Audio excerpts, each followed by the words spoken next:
پر ایمان بڑا مشکل ہے۔ اس کی وجہ یہ ہے کہ قیامت کے جتنے علامات ہیں وہ ہمارے عقل سے سمجھ نہیں آ سکتے، وہ ماورائے عقل ہیں۔ ایک بات یاد رکھیں، ایک ہوتا ہے خلاف عقل، اللہ کا کوئی حکم خلاف عقل نہیں ہوتا، لیکن ماورائے عقل مانا جہاں ہماری عقل پہنچ نہیں سکتی، وہ ہے تو عقل کے موافق لیکن ہماری عقل نہیں پہنچ سکتی، تو اس لیے اس پر ایمان لانا جو ہے وہ بڑا ضروری ہے۔ اسی لیے یاد رکھیں کہ قیامت کی تعیین کا علم اللہ کے سوا کسی کو نہیں، کب ہوگی اللہ کو پتہ ہے، اس میں کوئی شک نہیں کہ جمعہ کا دن ہوگا، لیکن کون سا جمعہ ہوگا اس کا علم کسی کو نہیں۔ ایک ہے اشراط الساعہ، اس کو کہتے ہیں علامات الساعہ، کہ قیامت کی نشانیاں، وہ اللہ کے پیغمبر نے بتلا دی۔ ان میں علامات جو ہیں وہ دو قسمیں، صغرا بھی ہیں کبرا بھی ہیں، چھوٹی نشانیاں بھی ہیں بڑی نشانیاں بھی ہیں۔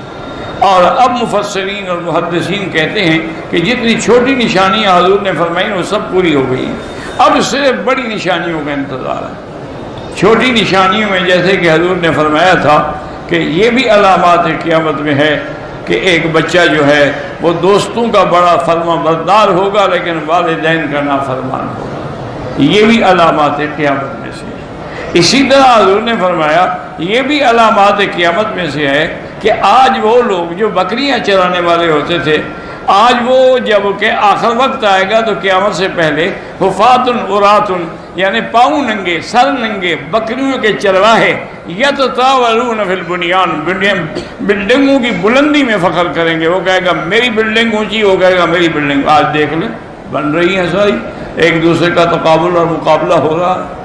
اسی طرح حضور نے فرمایا کہ یکسر الاشجار والابحار، سرزمین حجاز میں درخت بھی زیادہ ہوں گے اور پانی بھی زیادہ ہو جائے گا۔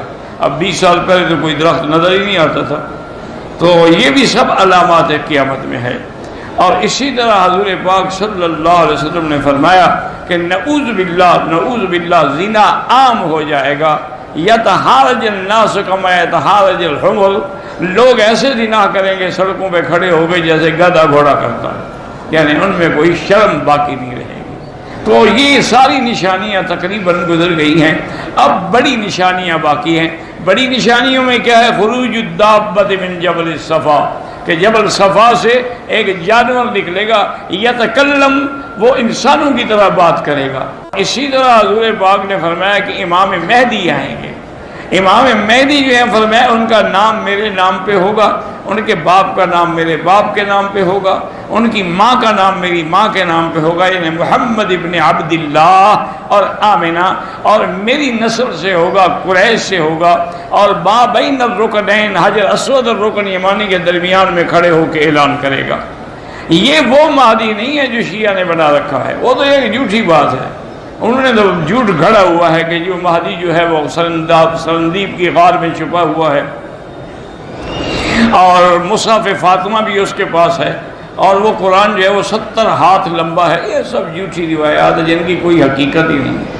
اچھا، اس لیے ان کے نزدیک یہ دور جو ہے یہ غیبوبت کبریٰ کا زمانہ ہے کہ امام غائب ہے، اس لیے کبھی ان کا امام مصلی پہ کھڑا نہیں ہوگا، مصلی خالی رکھیں گے کہ وہ تو امام کے لیے ہے نا، میں تو نائب ہوں، لہذا میں بحیثیت نائب کے نماز پڑھا رہا ہوں، امام آئے گا۔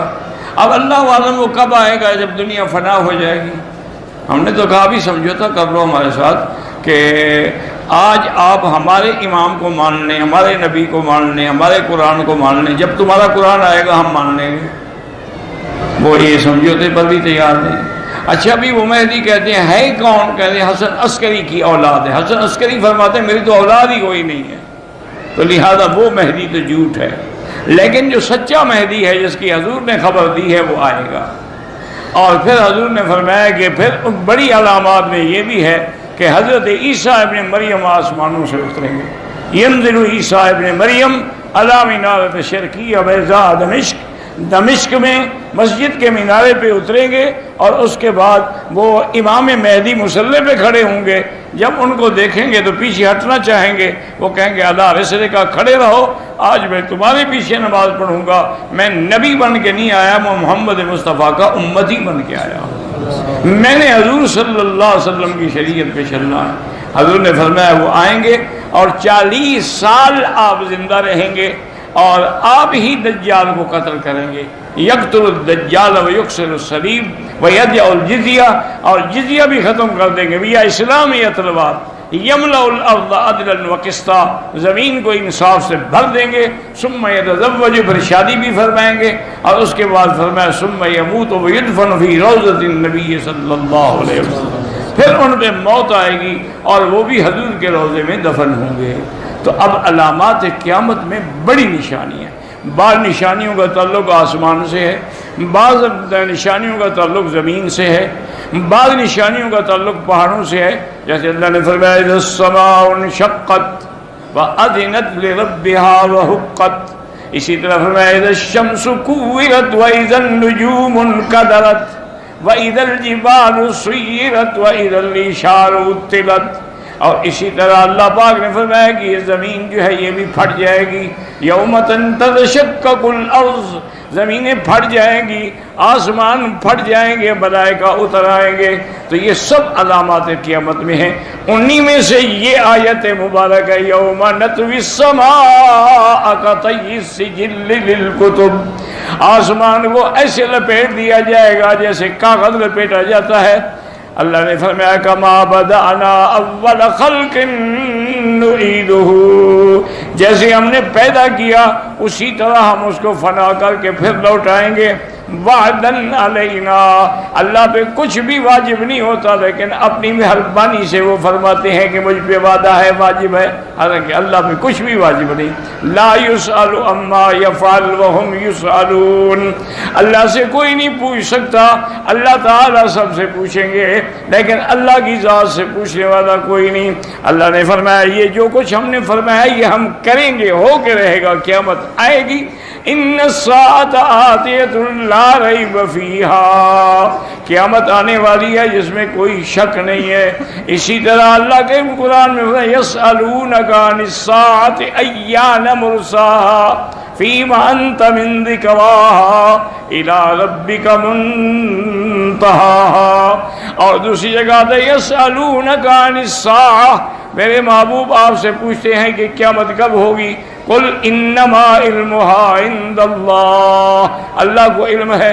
وما یدریک لعل الساعۃ تکون قریبا، میرے محبوب آپ کو بھی پتہ نہیں شاید قیامت قریب ہو.